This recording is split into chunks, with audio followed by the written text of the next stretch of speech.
Welcome to Compact Warfare from compacthistories.com, the show where we explore key moments from the history of conflict, from ancient battlefields to modern warfare. Before we start, a quick announcement. A brand new podcast is joining the Compact Histories family.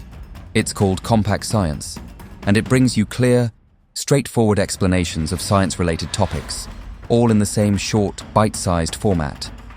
Look out for Compact Science wherever you get your podcasts and on compacthistories.com, launching in the next couple of weeks.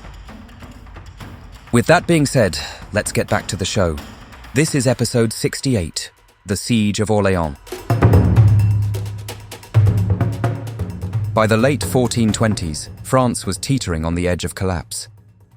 What had begun nearly a century earlier as a dynastic dispute between the English and French crowns had evolved into a grinding, brutal conflict known as the 100 Years' War. The English, under King Henry V, had achieved a series of stunning victories, most notably at Agincourt in 1415, where disciplined longbowmen devastated the French nobility. These victories were not just symbolic, they reshaped the balance of power and placed northern France firmly under English control. The situation worsened dramatically with the Treaty of Troyes in 1420. This agreement disinherited the French Dauphin, Charles, and recognized Henry V as the rightful heir to the French throne. When both Henry V and the French king, Charles VI, died within months of each other in 1422, the English claimed the crown for the infant Henry VI. This left France divided, leaderless in practice, and politically fractured. The Dauphin Charles, later Charles VII, controlled only a portion of southern France and lacked both legitimacy in the eyes of some and the resources to reclaim his kingdom. At the heart of this struggle stood the city of Orléans.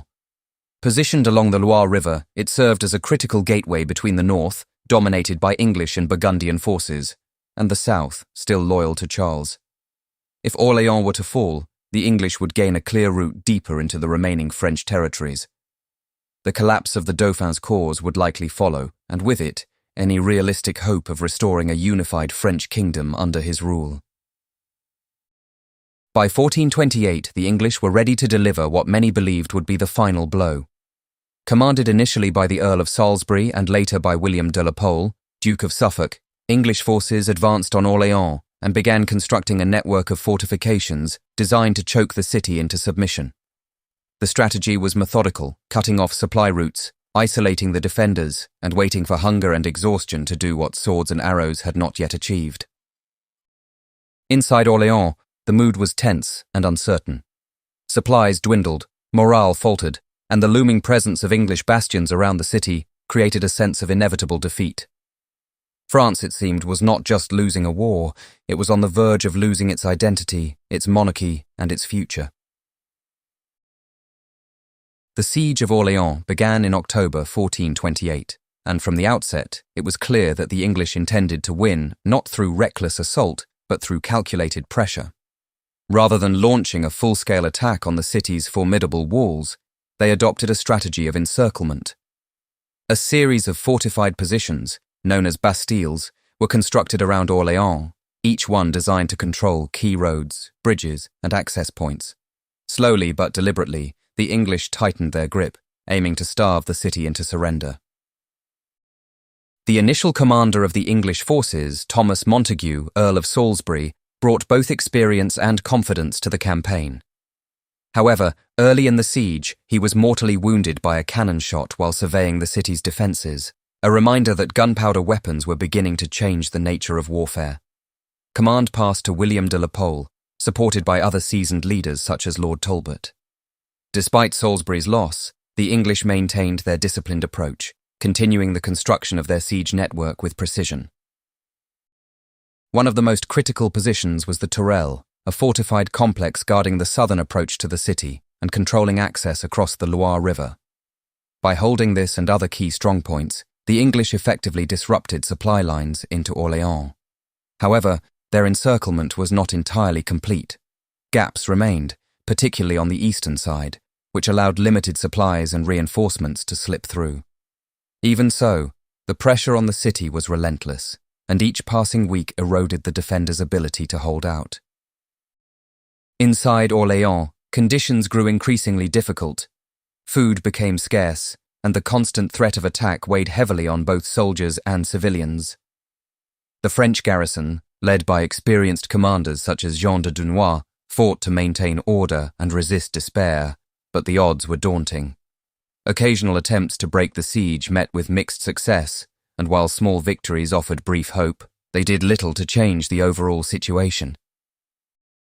Beyond the city walls, the broader French position remained fragile. The Dauphin Charles was hesitant and cautious, his court divided and uncertain. Resources were stretched thin, and there was no clear strategy to relieve Orléans. As winter turned to spring, the siege dragged on, and the sense of inevitability deepened. Without a decisive intervention, Orléans seemed destined to fall, and with it, the last realistic chance of reversing English dominance in France. At a moment when France seemed all but defeated, an unlikely figure emerged to change the course of the war. She was not a noble, a seasoned commander, or even a trained soldier. She was a teenage peasant girl from the small village of Domremy, known as Joan the Maid, later to be known as Joan of Arc. Born around 1412, Joan claimed that from a young age she had experienced visions and heard voices, which she believed were sent by God. These voices, she said, instructed her to support the Dauphin Charles and drive the English out of France. In ordinary times, such claims might have been dismissed outright, but these were not ordinary times. France was desperate, and desperation has a way of opening doors that would otherwise remain firmly shut. Joan made her way to the town of Vaucouleurs, where she sought an audience with local officials. After persistence and growing curiosity about her conviction, she was eventually granted an escort to the Dauphin's court at Chinon. There she faced skepticism, scrutiny, and even tests of her faith, yet she managed to persuade Charles that she was worthy of consideration. Whether it was her unwavering confidence, her apparent piety, or simply the lack of better options, Charles authorized Joan to accompany a relief force to Orléans. She was provided with armor, a banner, and a small contingent of troops. It was an extraordinary decision, placing a young, untested girl into a position of influence at a critical point in the war. Yet Joan did not present herself as a traditional commander. She framed her mission as a divine one, insisting that she had been chosen to lift the siege and see Charles crowned as the rightful king of France. When Joan arrived near Orléans in April 1429, her presence alone had an immediate impact. The city had endured months of hardship, and morale was dangerously low. Her confidence, her certainty, and her refusal to accept defeat provided a sharp contrast to the caution and fatigue that had settled over the French forces. She rode into the city carrying her banner, not as a symbol of rank, but as a statement of purpose, and the psychological effect was profound. Joan's arrival did not instantly solve the military challenges facing Orléans, but it changed something far less tangible and arguably more important. It restored belief. For the first time in months, the defenders began to see the possibility of victory, not as a distant hope, but as something within reach. Joan of Arc's arrival in Orléans marked a turning point, but not because she suddenly introduced revolutionary tactics or overwhelming numbers. The French still faced the same entrenched English positions, and the strategic situation had not magically improved overnight. What changed was the mindset. Where previous commanders had favored caution and defensive endurance, Joan pushed for action. She believed the siege could not simply be outlasted. It had to be broken.